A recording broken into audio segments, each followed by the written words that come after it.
کہ حکومت کی ذمہ داری ہے، تو حکومت نے تو مساق معیشت کی بات کی، انہوں نے رد کر دی. اب ان سے بات کس چیز پہ کی جائے؟ یہ کہتے ہیں الیکشن جلدی کرا دو. کیوں کرا دو بھئی الیکشن جلدی؟ یہ کہتے ہیں کہ عالمی سازش کے ذریعے حکومت آئی. تو وہ تو آڈیو لیکس نے ان کا بھانڈا پھوڑ دیا. وہ تو صدر عارف علوی نے اس کو رد کر دیا کہ مجھے بھی یقین نہیں ہے عالمی سازش کو. پھر جن ایجنسیوں نے عالمی سازش سے مقابلہ کرنا ہوتا ہے وہ کہتے ہیں کہ سائفر کا ڈرامہ کیا گیا. تو وہ تو دفن ہو گیا، میں کہتا ہوں بیانیہ. تو پھر کیوں الیکشن جلدی کرا دو؟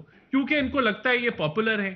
یہ پاپولر ہیں تو ابھی ابھی الیکشن کرا دو، شاید ہمیں اقتدار مل جائے. دوسری ان کی ڈیمانڈ ہے، یہ کہتے ہیں کہ آرمی چیف کی سلیکشن جو ہے یہ حکومت نہ کرے. کیوں نہ کرے وہ یہ حکومت آرمی چیف کی سلیکشن؟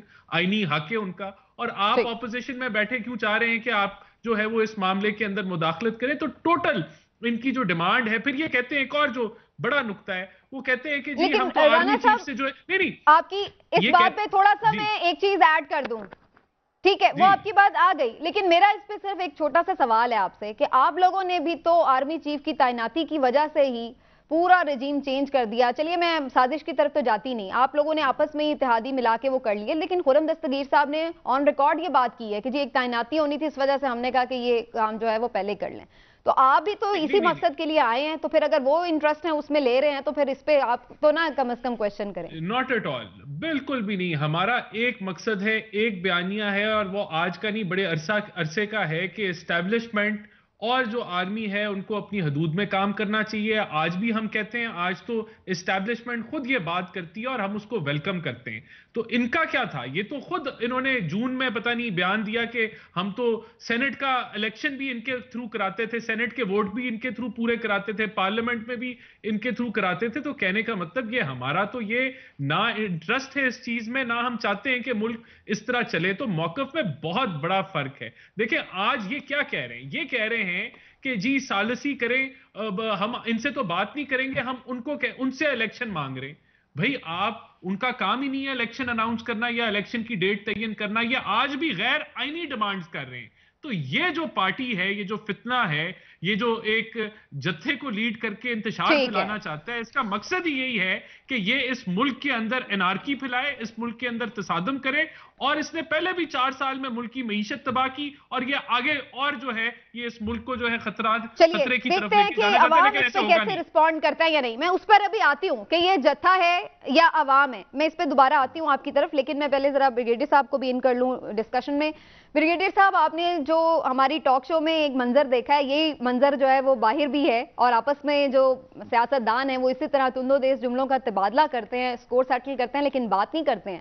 تو آپ کو لگ رہا ہے کہ جو مارشل لاء کی خبریں آتی ہیں، لوگ کہہ رہے ہیں کہ جی اس طرح دونوں ایک ایکسٹریم پوائنٹ پہ جا کے رک گئے ہیں، وہاں پر کوئی اس بات کو خارج از امکان نہیں کہہ سکتا کہ خدا نہ خواستہ صورتحال اس طرف نہ چلی جائے اور یا تو تصادم ہوگا یا مارشل لاء یا ایمرجنسی، اسی طرح کی سچویشن.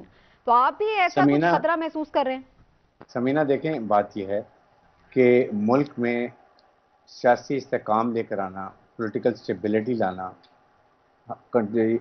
جو پولیٹیکل سچویشن کو ڈیفیوز کرنا، یہ حکومت وقت کی ذمہ داری ہوتی ہے. اس کے لیے ہر کوشش کی جاتی ہے کہ کہیں پولیٹیکل ٹیمپریچر ایسا نہ ہو جس میں کوئی کنفرنٹیشن ہو، عوام کا نقصان ہو. کیونکہ دیکھیں چاہے اسلام آباد میں جو فورسز آئی ہوئی ہیں، رینجر سول آرم فورسز، اور یہ عوام جو ہے دیر آل پاکستانی. تو government has to be very careful. ابھی جو اسٹیٹمنٹس آ رہی ہیں مجھے ایسے لگ رہا ہے کہ یہاں سے انڈین لوگ جا رہے ہیں لانگ مارچ کر کے، اور ادھر سے پاکستانی ٹرپ یا ادھر پاکستانی تو ادھر سے انڈین جا رہے ہیں. اور جو اسٹیٹمنٹس آ رہی ہیں پرووکیٹو اسٹیٹمنٹ حکومت کی، وہ نہیں ہونی چاہیے. آئی ڈو ایگری کہ عمران خان صاحب کو بھی ایسی لینگویج استعمال نہیں کرنی چاہیے جو ان پارلیمنٹری ہو، جو زیادہ اشتعال دل ہے، وہ بھی نہیں کرنی چاہیے. لیکن اس کے ساتھ لانگ مارچ ایک آئین اور قانونی حق ہے، فنڈامنٹل رائٹ ہے، as long as it is peaceful اور قانون کے مطابق. اور یہ سپریم کورٹ نے بھی کہا، ہائی کورٹ نے بھی کہا ہے. تو میرے خیال میں اس پہ تو کوئی unless it convert into a different situation, پھر اور بات ہو جاتی، جو کہ ابھی تک وہ بار بار کہہ رہے ہیں. عالیہ حمزہ نے جیسے بات کی، واقعی 27 جو آپ کے جلسے میں ان میں کوئی ایسی پرابلم نہیں ہے. لیکن یہ اسٹیٹمنٹس اس سٹیج پہ آنا کسی نہ کسی کو، آپ مجھے یہ بتائیے کہ یہ جو عمران خان صاحب ڈیلے کر رہے ہیں، میرے خیال میں تو یہی پرپز لگتا ہے کہ he is giving a chance to realise sitting government کہ جی کوئی مذاکرات کر لیں. We want to settle. ہم نہیں چاہتے کہ جا کے اسلام آباد کے پاس کنفرنٹیشن ہو، نمبر 1. اس کے لیے حکومت کے پاس انیشیٹو ہے، یا آپ کی کانسٹیٹیوشن اپائنٹمنٹس ہیں، چیئرمین سینٹ ہیں، پریزیڈنٹ ہیں، چیف جسٹس آف پاکستان ہے.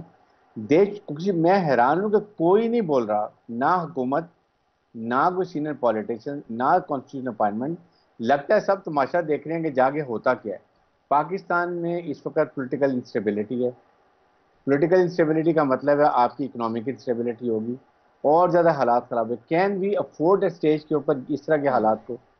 اور اس کے لیے میں یہ ابھی بھی کہتا ہوں کہ still we should give first peace a chance.